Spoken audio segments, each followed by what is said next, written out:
हाँ भाई, good afternoon. आज अपन बात करेंगे साइकोलॉजी की।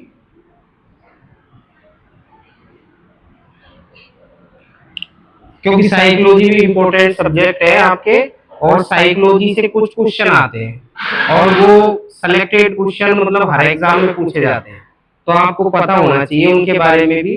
ठीक है, तो अपन सबसे पहले तो जैसे कई बार क्या होता है कि सबसे फर्स्ट जो क्वेश्चन आपके ज्यादातर पूछा जाता है इसमें, वो है फादर ऑफ साइकोलॉजी।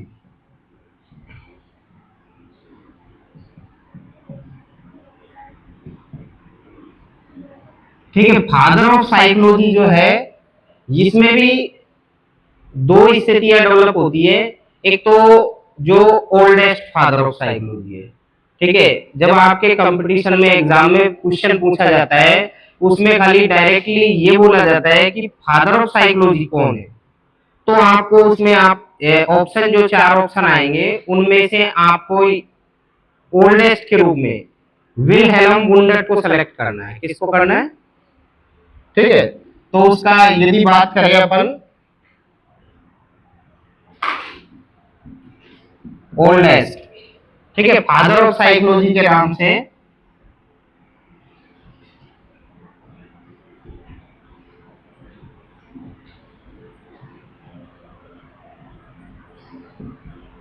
विलहेल्म वुंडर्ट के नाम से आता है। ठीक है, इसको नोट कर लेना। और अपन बात करें मॉडर्न फादर ऑफ साइकोलॉजी,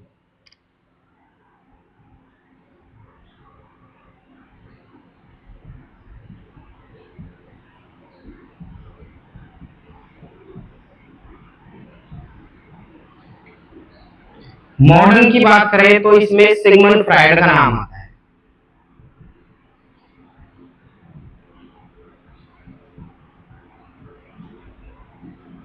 ये दो इंपॉर्टेंट क्वेश्चन के रूप में आपके एग्जाम में पूछे जाते हैं, तो ये पता होना चाहिए।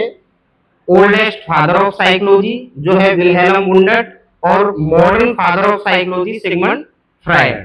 ठीक है, इसके अलावा अपन बात करें साइकोलॉजी में आमतौर पे जो पूछा जाने वाला जो क्वेश्चन है, इसमें आपको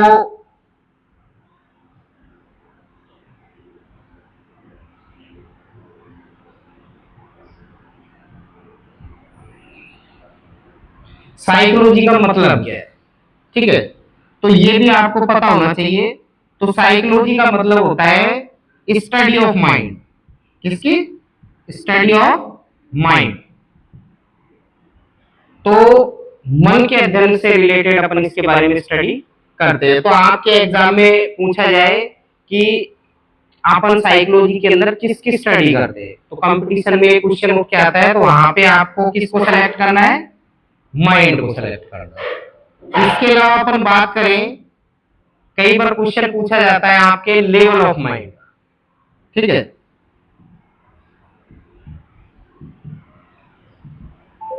लेवल ऑफ माइंड की जब बात की जाती है तो 3 लेवल ऑफ माइंड होते हैं। कितने होते हैं?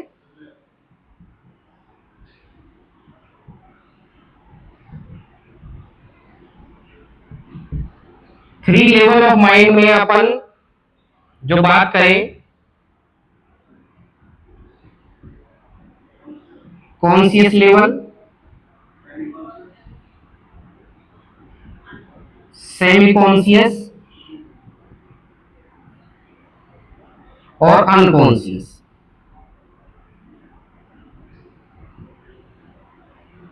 ठीक है, ये जो 3 होते हैं, सेमी कॉन्शियस जो है, ठीक है, सबसे बात करें अपन, यदि आपके जो एग्जाम में जो क्वेश्चन आएगा वो किस तरीके से आएगा, आपको पूछा जाएगा which level are not in present in, किसमें? Level of mind. कौन सा वाला प्रेजेंट नहीं होता है, तो आपको पता होना चाहिए ये तीनों तो क्या होते हैं?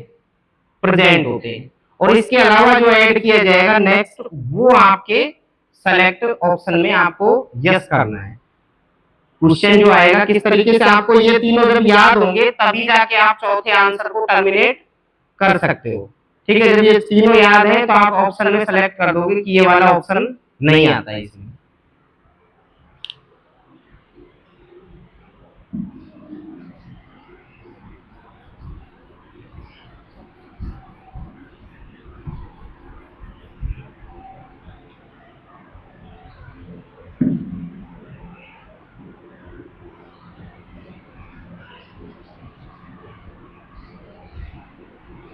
ये वो क्वेश्चन है जो सबसे ज्यादा कंपटीशन में पूछे जाने वाले क्वेश्चन है। आप कोई भी एग्जाम दोगे तो वहां पे ये चीजें पूछी जाएगी। इसके अलावा अपन बात करें यहाँ पे, इसमें एक टॉपिक उठ के आता है आइसबर्ग थ्योरी। ये भी सिगमंड फ्राइड के द्वारा दी गई थी। किसके द्वारा दी गई थी?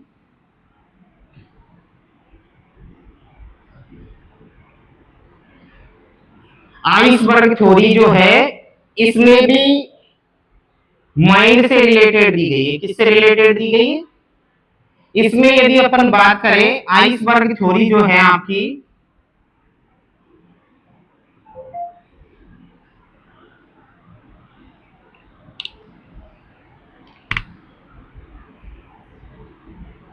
ये बीकर के अंदर पानी भरा हुआ है। क्या भरा हुआ है? पानी भरा हुआ है, और इसके अंदर एक बर्फ का टुकड़ा डाला हुआ है। इस बर्फ के टुकड़े की जो स्थिति है, ये स्थिति तीन चीजों को इंडिकेट करती है। किस चीजों, कितने को? तीन चीजों को। ये अपर जो बाहर जो उभरा हुआ पार्ट है, आउटर पार्ट है, इसको अपन कॉन्शियस माइंड बोलते हैं। किससे बोलते हैं? Conscious mind. और ये जो सतह वाला हिस्सा है, इसको सबकॉन्शियस, क्या? सबकॉन्शियस या फिर सेमी कॉन्शियस, क्या बोल सकते हैं?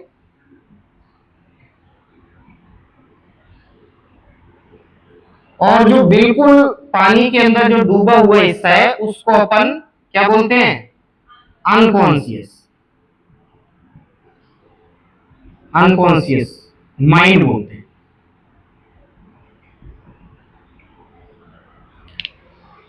ठीक है, तो आपको ध्यान रह जाएगा आइसबर्ग थ्योरी किसके द्वारा दी गई है? सिगमंड फ्राइड के द्वारा।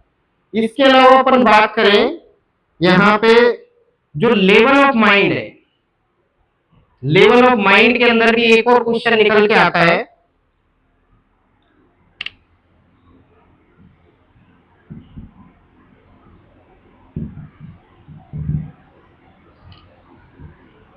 जो कॉन्शियस माइंड होता है,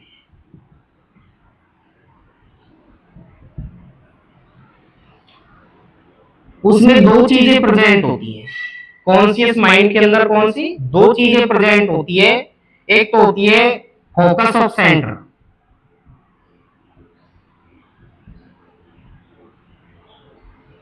और दूसरा होता है मार्जिन ऑफ सेंटर, या फिर मार्जिन ऑफ कॉन्शियसनेस भी बोल सकते हैं इसको। इसको फोकस ऑफ कॉन्शियसनेस या सेंटर ऑफ कॉन्शियसनेस और मार्जिन ऑफ कॉन्शियसनेस।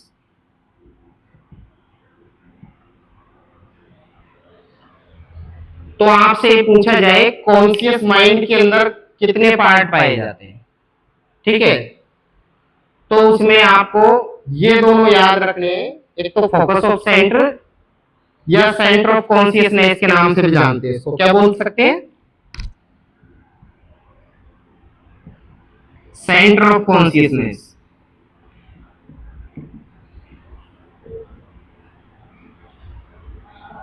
देखो, इसको अपन समझने की कोशिश करें, किस तरीके से समझेंगे अपन।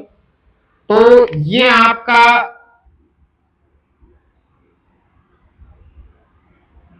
जब भी कॉन्शियस लेवल की अपन बात करते हैं, तो ये तो हो गया सेंटर। क्या हो गया? ये तो हो गया सेंटर, और ये जो है सारा, ये मार्जिन है। क्या है? ठीक है, इसको मार्जिन बोलते हैं। तो हमेशा आपसे क्वेश्चन पूछा जाए कि हमेशा कौन सी चीजें अपन को याद रहती हैं, तो आपको हमेशा बतानी है, उसमें आंसर में सेंटर आएगा। क्या आएगा? जो चीजें आपके सेंटर में होती है वही चीजें आपको याद रह पाएंगी। प्रॉपर अटेंशन में वही चीजें रह पाती है जो सेंटर में होती है। क्या होती है? सेंटर में। ठीक है, नेक्स्ट बात करें अपन इसके अलावा।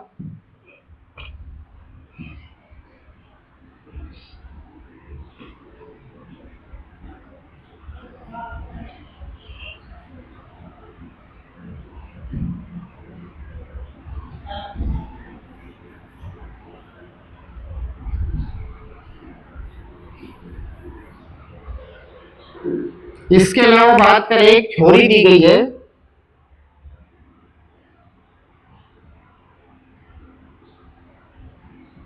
Maslow hierarchy of needs. इससे भी क्वेश्चन पूछा जाता है ज्यादातर एग्जाम में, तो ये भी आपको पता होना चाहिए। मास्लो ने हायरार्की ऑफ नीड्स दिया था, जिसमें मनुष्य की जो नीड्स हैं उनको 5 सब कैटेगरीज में डिवाइड किया गया है, ठीक है। और 5 सब कैटेगरीज की जो अपन बात करते हैं, इसको ट्राइएंगल के द्वारा इसने समझाया है। किसके द्वारा समझाया है?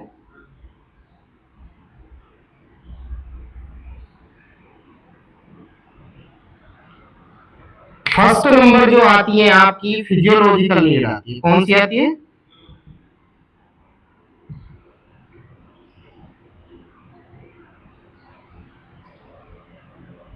सेकंड लेवल पे आपके आती है सेफ्टी नीड, कौन सी आती है? Safety needs. थर्ड नंबर पे आती है लव एंड बिलोंगिंग्स, और फोर्थ नंबर पे आती है सेल्फ रेस्पेक्ट, और लास्ट आती है सेल्फ एक्चुअलाइजेशन।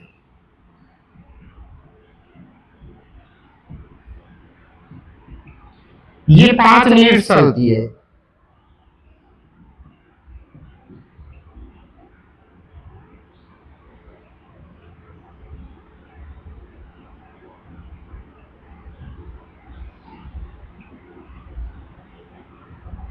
ये 5 नीड्स चलती है।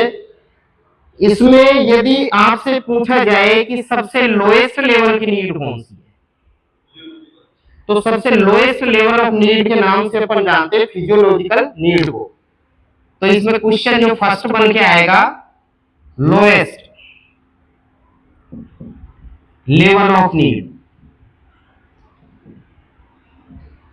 तो आपको इसमें करना है physiological need.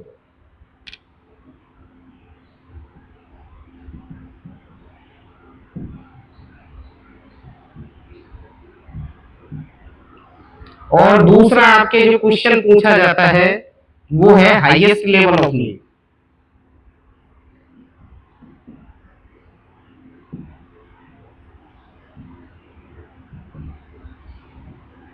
Highest level of need की जब बात करते हैं तो इसमें सेल्फ एक्चुअलाइजेशन होता है।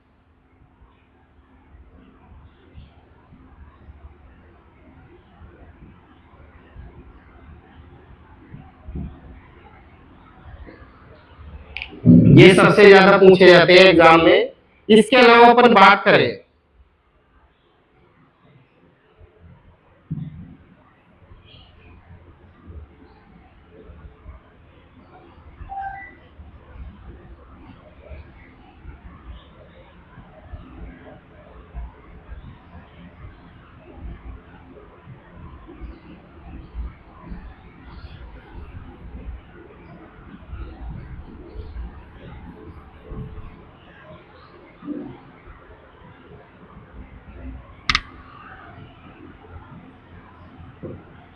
Structural model of mind.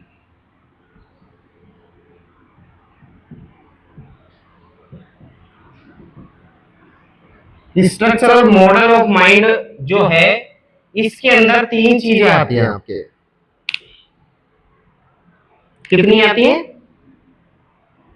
इसकी सब कैटेगरीज है।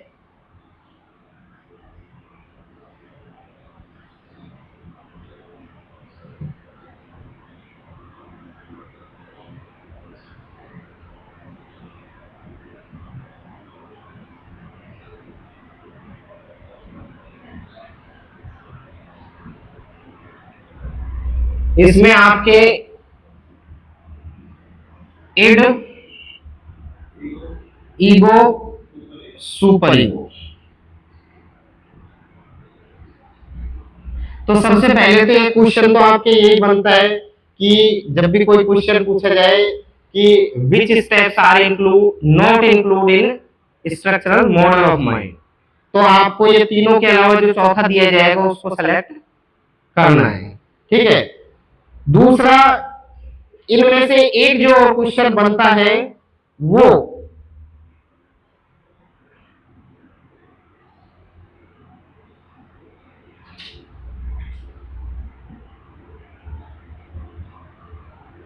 Which part work on conscious level, ये क्वेश्चन बनेगा इसमें से। इन तीनों में से कौन सा वाला पार्ट है जो कॉन्शियस लेवल पे वर्क करता है? तो कुछ पता है आपको कौन सा है? गलत, सुपर ईगो नहीं है, ईगो है। क्या है? ईगो है। ईगो क्या करता है, किस लेवल पे वर्क करता है? कॉन्शियस लेवल पे वर्क करता है। किसमें? इसको एक दूसरे नाम से भी बोलते हैं, इसको क्या बोलते हैं? इसको बोलते हैं सीट ऑफ कॉन्शियसनेस। क्या बोलते हैं इसको? दूसरे किस नाम से भी आ सकता है? Seat of consciousness. तो आपको किसको नाम लेना है? ईगो का लेना है, क्योंकि जो बात करें ईड जो है ना, ईड ये हमेशा अनकॉन्शियस लेवल पे वर्क करता है। किस पे करता है? अनकॉन्शियस। ईड जो होता है ये नेचुरल होता है। कैसा होता है? नेचुरल होता है। कैसा होता है? नेचुरल का मतलब है कि मतलब ये हर मनुष्य के अंदर जन्मजात आता है। ठीक है, और ये हमेशा गलत वर्क करवाता है इंसान से। जितनी भी इंसान गलतियां करता है वो ईड की वजह से ही करता है। और ईगो जो होता है वो कॉन्शियस लेवल पे वर्क करता है।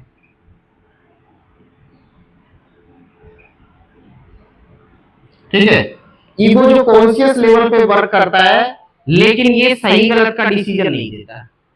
किसका डिसीजन नहीं देता? Right wrong decision not provide.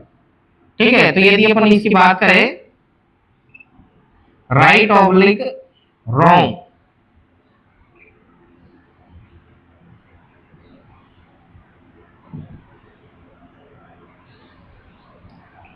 Not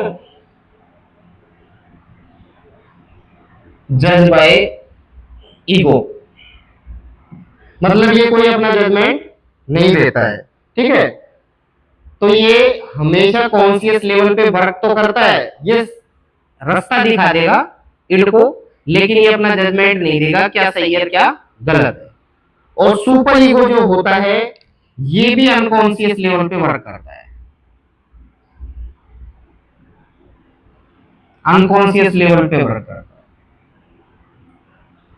और ये हमको कहां से प्राप्त होता है? ये पेरेंट्स से मिलता है। किससे मिलता है? पेरेंट्स से मिलता है, क्योंकि इसका जो सिस्टम है ये हमको पेरेंट्स के द्वारा दिए हुए संस्कार होते हैं जो जन्म से स्टार्ट होते हैं। जैसे हम छोटे थे तभी से स्टार्ट हो जाते हैं, पेरेंट्स के द्वारा हमको सिखाए जाते हैं। तो जैसे जैसे उम्र बढ़ती है वैसे वैसे इंसान का क्या बढ़ता जाता है? एक्सपीरियंस बढ़ता जाता है, अनुभव बढ़ता जाता है। तो एक्सपीरियंस जब किसी इंसान के पास होता है तो उसको कॉन्शियस रहने की प्रॉपर जरूरत नहीं है, वो सबकॉन्शियस लेवल पे ही उस काम को या अनकॉन्शियस लेवल पे ही कर देगा। ठीक है, तो ये जो क्वेश्चन इसमें बनते हैं वो यही है कि सीट ऑफ कॉन्शियसनेस किस नाम से जाना जाता है? तो ईगो के नाम से जाना जाता है, या फिर which part work on conscious level, ego. और इसके अलावा अपन बात करें तो तीसरा जो क्वेश्चन बनता है which steps are not include in, किसमें? Structural model of mind. तो उसमें तीनों में के अलावा जो चौथा उसको आप सेलेक्ट कर दोगे। ठीक है, ये तीन क्वेश्चन निकल के आते हैं।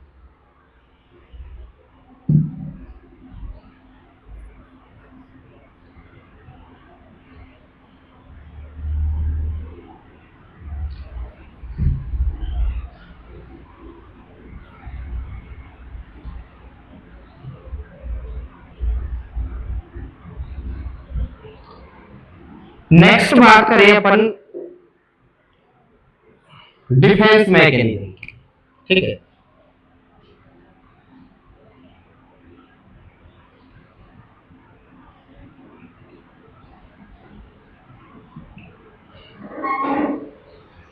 तो डिफेंस मैकेनिज्म की अपन बात करें तो defence mechanism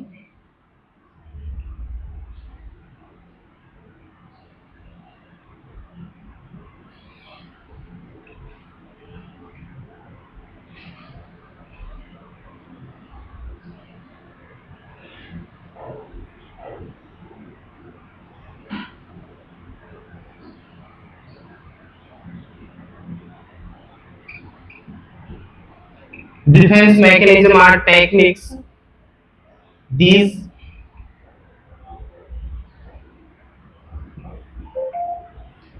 help to a person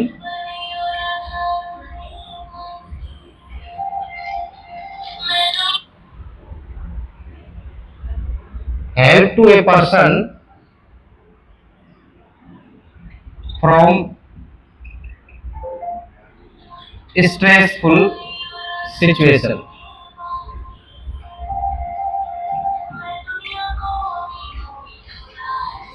and painful event.